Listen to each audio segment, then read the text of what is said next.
Radio. Capturing the moments that make life great.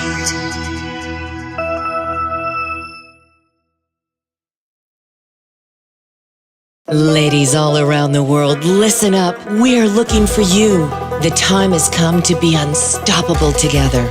The danger of executive women is worrying we're not enough, obsessed with perfection and failing to perform. You're in the right place. It's now time to be unstoppable together with Connie Fife. She was the director of the United States Chamber of Commerce and CEO of Girl Scouts USA. Sit down, squat down, or lie down. It's time for Up or Out, all business with Connie Fife, your unstoppable diva and chair of the Fife Group, helping women in leadership achieve excellence and be unstoppable together.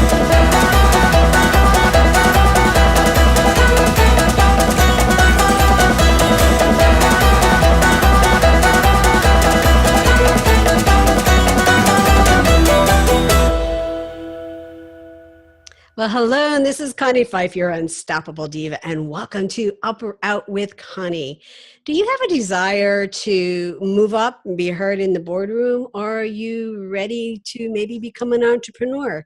That's what Up or Out is all about. We're here to help you move up and achieve that excellence. And if it's your wish or desire to say, hey, I'm going to be a rule breaker. I want to get out. I want to do it my way. We're going to help you with that too, because our show is just full of entrepreneurs, experts in their area, in their fields, that are helping business grow, that are helping individuals with their personal development so you can get to where you want to be. So today's guest, super stoked on this, is Steve Long, another East Coast boy just like myself. And, well, I'm not a boy, but we are both from the East Coast. And we're going to be talking about high-performing teams, high-performing management teams, and how to apply counterintuitive thinking so you can accelerate that strategic thinking, that strategic execution. And we're going to jump right into that in a minute. But first, we need to take a really quick sponsor break. But don't go away. Come right back because we have a lot of really good stuff for you today. Hi, this is Connie Five, your unstoppable diva, host of Up or Out with Connie. I am thrilled to be a headliner host on the C-Suite Network, where you can grow your brand, grow your tribe, and be unstoppable together. We are the hottest podcast for C-level executives and entrepreneurial leaders. Each week, we interview content leaders on leadership, personal brand, business, and influence. Continue to hear me right here on the C-Suite Network, also on iHeartRadio, SiriusXM, iTunes, and over 900 networks around the globe. Follow me on Facebook, LinkedIn, and Twitter because you don't want to miss any of the good stuff. Until next time, this is Connie Fife, your unstoppable diva. Be bold, be connected, and be unstoppable together. And we're back, and you're listening to Up or Out with Connie. That's WCONNIE. And it is time to turn up the volume because with us we have Dr. Stephen Long. He is one of North America's top 10 performance psychology consultants. And he has been named as by an independent study conducted at the University of Utah. He is a highly sought-after speaker by Fortune 500 firms, mid-sized companies, sales organizations, and nonprofit organizations. But everybody's in sales, right, Steve? Everybody's in sales. Yes. Yes, and you have articles. They've covered dozens of magazines around the globe, and you were a football coach at the University of Virginia and the University of Delaware, where you have your PhD. So welcome to the show, Dr. Stephen Long, and we're going to just hear so much more about you as we go through the program. So welcome. Well, thank you, Connie. It's a pleasure to be with you. I'm really stoked about this. I love your podcast, and I consider it a privilege to be with you today. Well, I'm going to jump right into something because we were talking before the show about traffic. And I said, hey, you want traffic, come to Los Angeles. But you're also an accomplished marathon runner. Yes. And what that means is I've completed a marathon. I didn't go very fast, and there's a whole backstory to it. But I ran the New York Marathon in 2001, just 2 months after the Trade Center attacks, and I've been fortunate to be be involved in a lot of different championship events, championship games. But the New York Marathon, after the Trade Center attacks, was by far the most fulfilling and rewarding sport experience of my life. Well, then you don't have to worry about traffic jams. You could just get out and run. Yes. Alongside the traffic. You can just do that. It's actually a little bit faster. Yeah. And just watch out for those weaving and dodging in the cars. Yeah. So that's pretty cool. That's pretty cool. But let's talk about what you are doing in terms of companies and creating high-performing teams. Because, you talk about this and how high-performing teams are different from other management teams. So how is it different? Well, it's not so much what's different about them is that they have a way of thinking about things and perceiving things. Okay. That other management teams have the same problems, but their perceptual abilities aren't as clear. So you mentioned my coaching background, and when I went back to graduate school, what I wanted to find out why our most productive player was never our most talented player. Okay, so talent really didn't predict productivity. Right. So I looked at, I put together like 3 or 4 different psychological constructs and developed a psychological inventory to see if I could measure this attribute. And I was absolutely floored when I was able to do it. But what was really unique about it is that it just came. And what that one thing was, I couldn't talk about it in my defense because I didn't really know what it was. But when I accepted the faculty appointment at the Air Force Academy, my job was to enhance performance of the cadets. Okay. And there was less of a emphasis on research, but I had the psychological inventory, so I just kept on collecting data, and then all the data fell into a bell curve, indicating a developmental concept. Okay. And so that's what I mean by high-performing teams, is that as they go from one level to the next in execution IQ, there's a number of things that happen. They make better decisions. They become more adaptable. They learn more efficiently, but basically they execute strategy more consistently. And so it doesn't really matter what the strategy is. Okay. As long as it's sound, right? People with high execution can execute it more fully, more consistently. So you're not just going in with a cookie cutter approach. It's really based on the team or the members of the team. Yeah, but and their development. Yeah, but what's interesting is that the Harvard Business Review published a study, and it's about strategic execution, and it said that that companies on average only deliver 63% of the financial performance that their strategies promise. Right. So obviously, there's a gap there. So how can they increase that then? I mean, and how are they applying that counterintuitive thinking where they're becoming that high performance team? Right. So there's what's interesting about it is that there's actions and then there's attitudes. Okay. And since we're cognitive beings, the attitudes come first before the actions. And what I learned from my research is that as the attitudes change, then the behaviors start to change. But with the counterintuitive thinking, it's not counterintuitive to them, to these high-performing teams. Okay. It's just normal to them, right? But to everybody else, pretty much 84% of the population, they go, that seems really weird. Why would anybody think like that? Right. Why would they do things in that way? Right. They're pretty much stuck in mediocrity, okay, even if they're extremely talented. So how do you get someone unstuck? How do you get somebody out of that and beyond that to take them from the 63% to the 84%? How do you, where does that change happen? Yeah, all my degrees are in education. So I'm an expert in behavior change, and it's really, no different than, coaching a football team. Okay. So all I do is provide, tools and strategies to build these execution IQ skill sets. And once they apply the tools and strategies, then they develop the skills, and that's when habits start to form. So, Okay. And how quickly could that change happen? I mean, how quickly can, leadership really see that change start to happen within their management teams? yeah, on a personal basis, 2 to 4 months. Okay. Oh, Yeah, okay. So you yeah, could yeah. really identify and put that it's that concrete that it could happen in 2 to 4 months. Yeah, I had a tremendous opportunity at the Air Force Academy because, cadets on average take 21 credit hours a semester, right? And they're not cupcake courses. They're hard. Yeah. Okay? And then, these cadets who also wanted to be, great athletes and also wanted to get into pilot training or get into, become special operation forces. I mean, they're highly motivated young people, Yes. right? But they just didn't have the time. So it forced me to develop tools and strategies that they could apply, right away. Okay. That would And help them more. results, Mhm. instantaneously. My nephew wanted to get into the academy, but he didn't make it because of his asthma.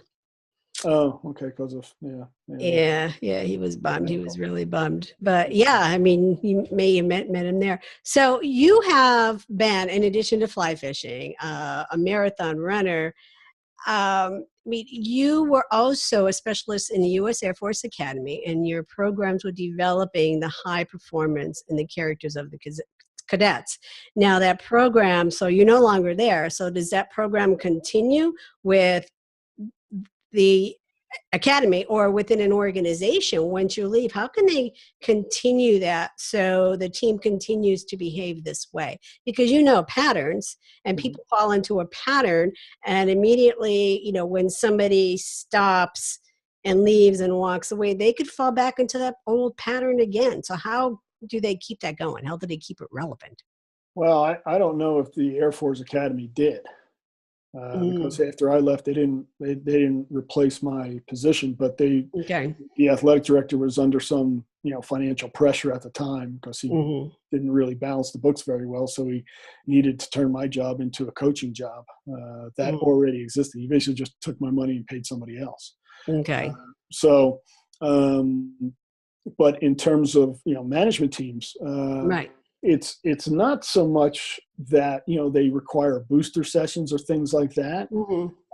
It's that the tools that what I'm doing here is, or what I did at the academy. This is easier to explain. As I was getting a 19-year-old to think like a 21-year-old.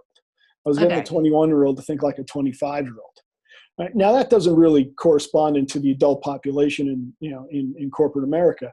But you probably know 55-year-olds immature as 15-year-olds, and you probably know Oh, yeah. some 25-year-old young people who have it way more together than some 45-year-old executives. Exactly. Hmm. So, but once people advance and progress and mature, they Okay. don't they don't go backwards. Okay. Because I talk about patterns in some of the work that I do. And, you need to break that pattern. And then once you recognize your behavior and what that pattern is, you can, when it comes back on, I mean, you could shift it and you could turn that around. But again, I know some people, like you said, they might be 54 years old, but they're acting as a teenager. They don't give a damn, basically. Mhm. And, they don't want to make that change. They're gonna just keep on going. Yeah, So, well, that's intuitive thinking. That's that's mhm. conventional wisdom, if you will. Right, right. Yeah. Conventional wisdom, absolutely. So that execution of the IQ and managing that risk in the organization. I mean, what is the value? What is the impact of an organization if they don't get a strong hold on this, get a strong handle on that? Well, like we were talking before about strategy, is that as long as the strategy is sound, they're still only getting 63% of it. Right? Right. So Hmm. they're leaving 30 to 40% on the On the table. table. Right. Right? So and then it's been shown that companies who engage in these type of programs Right. improve productivity between 60 and 100% on average. And my average of improving financial performance is 115%. Nice. So Nice. So it's not a question of why would you do it. So the question is really, why wouldn't you do it? Right, wouldn't you? Right. Or when are you going to do it? So how can people contact you and find out more about what you do? My website is motairconsulting.com, and you can email me at steve.long@motairconsulting.com, and my Twitter handle is at stevelong24. Steve Long 24. All right, cool. Well, we're going to take a real quick break. We're going to come back, and then we're going to be putting you in the hot seat. So stay tuned. Hi, this is Greg Davis. Connie asked me to pop in for a moment to tell you about a great opportunity. Have you ever listened to a podcast and thought, I should be doing that, but I don't know how, I don't know where to start? Well, Up or Out with Connie Fife has partnered with Park Lane Media Group to offer you PMR podcast production. What is PMR? Production, marketing, response. The three key elements you need to successfully build your podcast success. For more information, visit parklanemediagroup.com or email podcast@parklanemediagroup.com and be sure to let them know that Connie sent you. You have a story to tell. We'll help you share it. Come to parklanemediagroup.com today and start building your podcast success. And we're back, and we're talking with author of the critically acclaimed Executive Presence, High Performance Leadership for the 21st Century, Dr. Stephen Long. And Dr. Stephen Long demonstrates to management teams execution and how that relies more on the learned, deliberate competence, much more than natural ability or an intelligence of a person. So that's what we've been talking about right here, and that's all about the business. But now it is time for the hot seat, where we learn more about Dr. Stephen Long himself. So are you ready?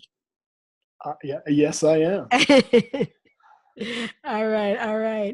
I can get that little bit all right in there. So it's time for the hot seat, and we are going to just jump right in, and I'm going to be asking you a number of questions, and it's about you. And so feel free to answer how you want. So what is your favorite success quote? My favorite success quote.